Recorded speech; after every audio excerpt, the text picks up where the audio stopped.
Сәлеметсіздер ме балалар? Қазақ тілі 2-ші сынып, 2-ші бөлім, 120-ші сабақ. Сабақтың тақырыбы біздің жобамыз деп аталады. Жұмбақ тапқырлықты талап етеді. Жұмбақ жасырғанда айтылар анық нәрсені ойда бөгіп қалып, соған ұқсас нәрселерге теңеп, тұспалмен жеткізеді.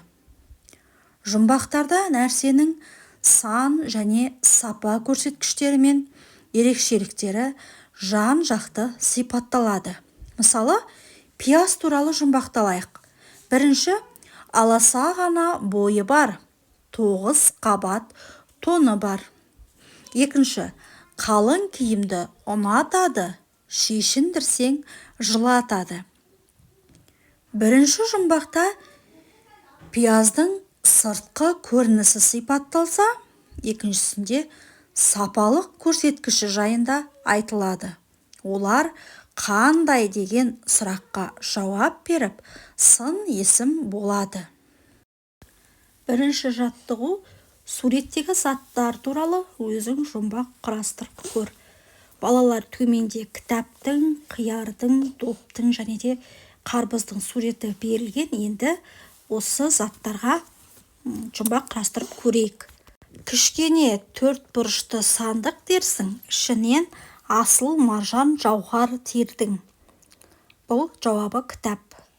Сырты жасыл бүрі бар, шөл қандырар сөлі бар. Бұл қияр. Мен қуалап шаршадым, ол қашудан танбады. Жауабы доп. Сырты жасыл дағы бар, іші қызыл дәні бар. Бұл жауабы қарбыз. Екінші жаттығу: ішінде сын есімі бар жұмбақтар іздеп жина. Ондағы сын есімдердің рөлін түсіндір. Қара сиырым қарап тұр, қызыл сиырым жалап тұр. Жұмбақтың жауабы қазан мен от. Мұндағы қара, қызыл сөздері қандай деген сұраққа жауап береді, яғни сын есім. Ақ қиыршық ерейтін, ас жоқ одан жерейтін. Жұмбақтың жауабы тұз. Мұндағы ақ сөзі қандай деген сұраққа жауап береді, сын есім. Жасыл сопақ қатты, бақшада құлап жатты. Жұмбақтың жауабы қияр. Мұндағы жасыл сопақ қатты сөздері қандай деген сұраққа жауап береді, сын есім. Мөлдір моншақ, өзі жұмсақ. Жұмбақтың жауабы шық. Мұндағы мөлдір, жұмсақ сөздері қандай деген сұраққа жауап береді, сын есім.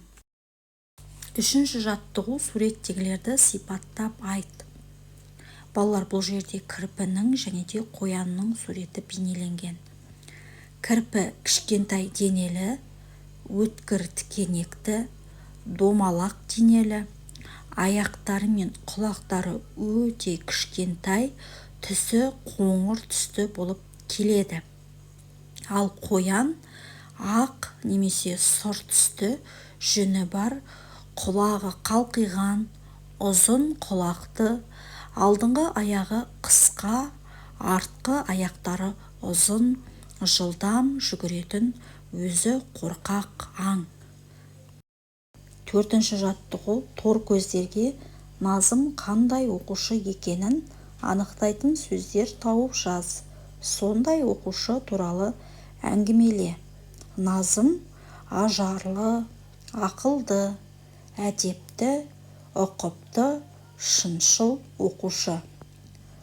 Сын есім туралы білетіндеріңді пайдаланып, осындай тапсырмалар құрастырып көр. Жұмысыңды сыныптастарының алдында қорғап, өз ойыңды дәлелде. Балалар, дәл осылай өздеріңде сын есімдерден әртүрлі сөздер құрастырып көріңдер. Осымен біздің бүгінгі сабағымыз аяқталды. Балалар, видео сіздерге ұнаған болса, міндетті түрде каналға тіркеліп, осы видеоға лайк басып қойды ұмытпаңыздар. Сол кезде алда шығатын сабақтарды бірінші болып көретін боласыздар.